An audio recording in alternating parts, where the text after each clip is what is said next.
किसान के पास एक बकरी होती है और दादी के पास भी एक बकरी होती है।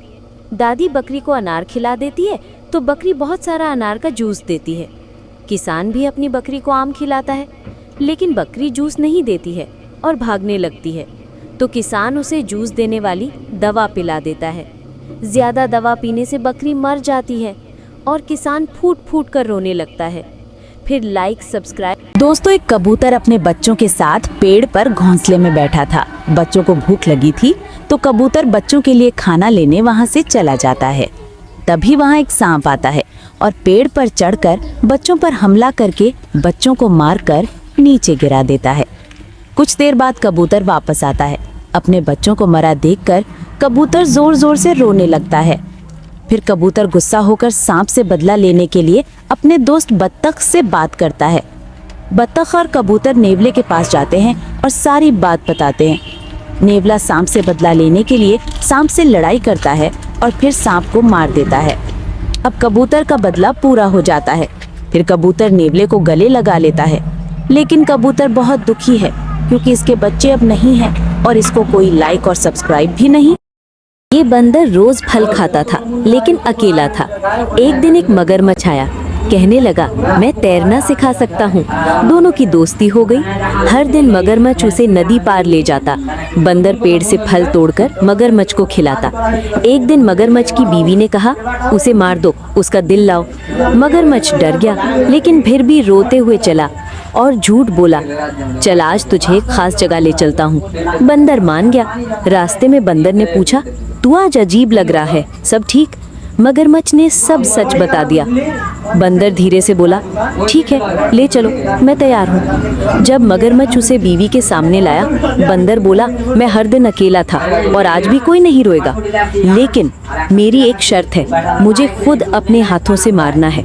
बंदर ने एक कांटा लिया और सीधा मगरमच्छ की बीवी की आंखों में मार दिया। मगरमच्छ चीखा। वो अपने बीवी के पास बैठकर खूब रोने लगा, लेकिन बंदर भागकर अपने घर चला। के पास एक सफेद मछली थी और किसान के पास एक लाल मछली थी। किसान की मछली हर रोज अनार का ताज़ा जूस देती है और किसान मजे से सारा जूस पी जाता है, लेकिन दादी की मछली जूस नहीं देती। तो दादी गुस्से में मछली को मारकर भगा देती है। मछली भागते हुए किसान के जूस के पास आती है और किसान की मछली का सारा जूस पी जाती है। किसान भी गुस्से में मछली को मारकर भगा देता है। अब एक दिन गांव में बाढ़ आ जाती है और दादी और किसान बाढ़ में बहते जा रहे होते हैं। तभी मछली किसान और दादी को अपनी पीठ पर बैठाकर बचा लेती है और मछली रोने लगती है। फिर लाइक सब्सक्राइब नहीं। दोस्तों, एक बतख और उसका बच्चा जंगल से भटककर डेजर्ट में आ जाते हैं। तेज धूप और गर्मी के कारण उनकी हालत बहुत खराब हो चुकी थी। दोनों खाने की तलाश में इधर उधर भटक रहे थे। तभी कुछ दूरी पर जाकर उन्हें एक सांप मिलता है। सांप से दोनों मदद मांगते हैं। सांप उन्हें तुरंत एक तालाब के पास ले जाता है। बतख और उसका बच्चा पानी का तालाब देख रहे हैं। दोनों मज़े से तालाब में बैठकर मछली खाते हैं और दोनों की भूख और प्यास बुझ जाती है। दोनों सांप को धन्यवाद बोलते हैं, लेकिन बतख का बच्चा फिर भी रोने लगता है क्योंकि इसको आपने अभी तक लाइक और सब्सक्राइब नहीं किया। अभी बस से अपने घर जा रही थी। बस ऊंचे पहाड़ों के इलाके से गुजर रही थी, लेकिन तभी एक पत्थर बस पर आ गिरा और बस खाई में गिरने लगी और सभी यात्री डर के मारे चिल्लाने लगे। तभी दादी बस से रस्सी की मदद से बाहर निकली और बस को कसकर रस्सी से बांधा और जोर जोर से रस्सी को खींचना शुरू किया।